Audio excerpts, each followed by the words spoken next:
Hai, hello, salam sejahtera Malaysia. Selamat datang ke channel Fels Lifestyle. Nah, seringkali kita mendengar berkaitan dengan rasuah yang berlaku, bukan saja di luar negara, bukan saja di semenanjung Malaysia, di Borneo, Sabah, Sarawak, tapi hampir setiap pelosok Malaysia ini kita pernah mendengar cerita, berita tentang rasuah. Bahkan nama-nama pemimpin-pemimpin besar yang terlibat dengan rasuah. Nah, macam mana nak hapuskan tradisi rasuah ini?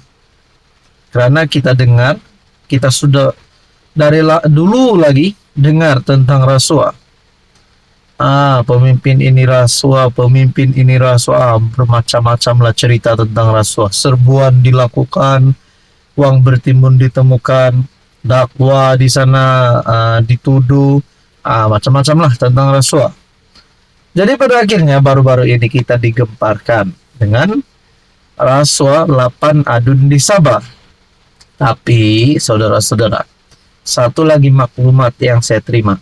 Kali ini bukan 8 adun, bukan 10 adun, bukan 15 adun, tapi 20 adun disebut di dalam satu berita ataupun maklumat yang saya terima ini. Warisan dalam satu kenyataan. Persoal jika 20 adun terlibat skandal perlombongan Sabah. Susulan dakwaan, ada kartel memohon untuk melombong kira-kira 5% kawasan di Sabah.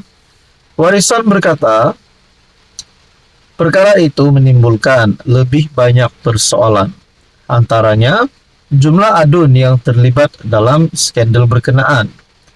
Ketua Penerangan Warisan Aziz Jaman berkata, demikian sebagai mengulas artikel FMT yang memetik sumber mengatakan, antara 2022 dan 2024, kartel itu memohon sekitar 20 lesen cari gali meliputi kawasan hampir 1 juta ekar. Adakah ini membayangkan bahwa 20 YB wakil rakyat berbeza terlibat? Kerana kartel itu memohon sekitar 20 lesen cari gali. Jika ya, siapakah YB ini selain mereka yang telah didedahkan oleh pemberi maklumat? Orang ramai berhak mendapat penjelasan mengenai senarai penuh individu yang dikaitkan dengan permohonan ini, kata Aziz. Terdahulu seorang pemberi maklumat mendakwa dia memiliki lebih banyak rakaman video berkenaan perkara itu. Sumber mendakwa lesen itu telah disyorkan kepada SMM Sabah Mineral Management Sdn Bhd untuk kelulusan tanpa sebarang usaha wajar yang menyokong permohonan itu. Aziz berkata dengan premium RM50 bagi setiap ekar, 1 juta ekar membolehkan kerajaan negeri memperoleh hasil RM50 juta. Adakah uang ini dibayar kepada kerajaan negeri Sabah? Jika dibayar, di manakah rekod dana ini? Aziz juga merujuk kepada artikel FMT yang lain yang memetik sumber yang tidak dinamakan, di mana Haji G didakwa, diugut dan ditawarkan rasuah untuk meluluskan lesen berkenaan. Kalau benar Ketua Menteri Sabah terima rasuah, berapa jumlah rasuah itu kalau benar? Dan kalau benar Ketua Menteri Sabah terlibat rasuah, dengan kesaan untuk Haji G letak jawatan sebelum ini, adakah bakal jadi kenyataan?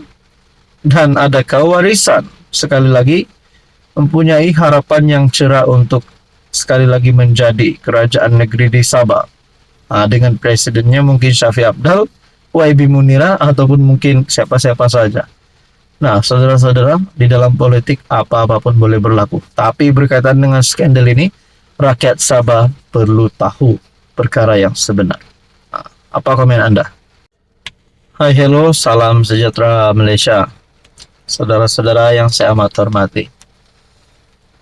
Dalam keadaan yang sejuk-sejuk begini hujan, rupanya antara isu yang panas pada hari ini adalah berkaitan dengan kenyataan daripada UMNO untuk menerima semula ahli yang digantung dan ahli yang dipecat. Setelah UMNO membuat kenyataan begini, BN membuat kenyataan begini, akhirnya antara dua nama yang menjadi sebutan ramai. Pertama, of course lah, Khairi Jamaluddin, dan yang kedua Hishamuddin Hussein.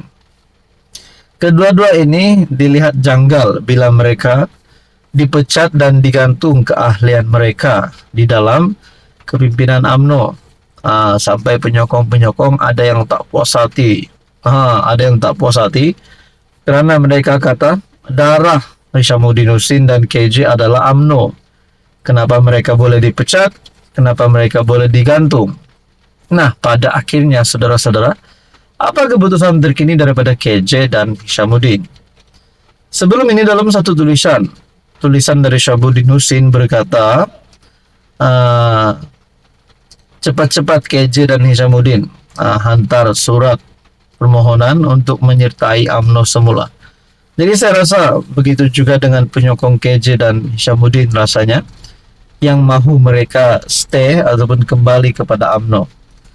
Berkaitan dengan ini, jika UMNO terima kembali, bolehkah KJ, Hisham patuh pada parti? Nah, antara yang disebut di sini adalah Khairi Jamaluddin dan Hishamuddin Hussein.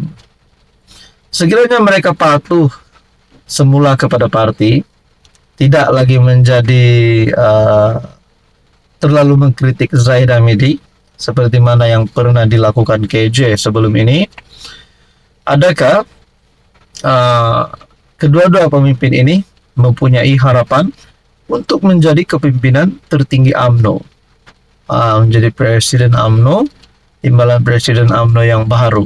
Sekiranya kedua-dua nama ini diserap semula masuk di dalam UMNO, adakah ini bermula kepada UMNO untuk menjadi dominan semula?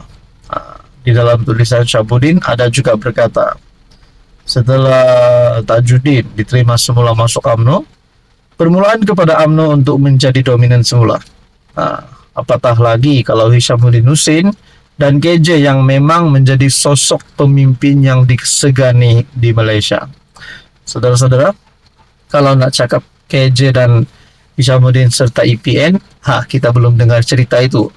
Nak cakap KJ dan Hishamuddin, tubuh parti baru, pun kita belum dengar cerita itu.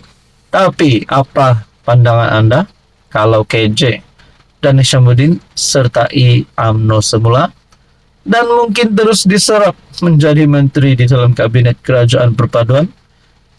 Itu semua pun tidak mustahil untuk berlaku. Jadi saudara-saudara, apa komen Anda?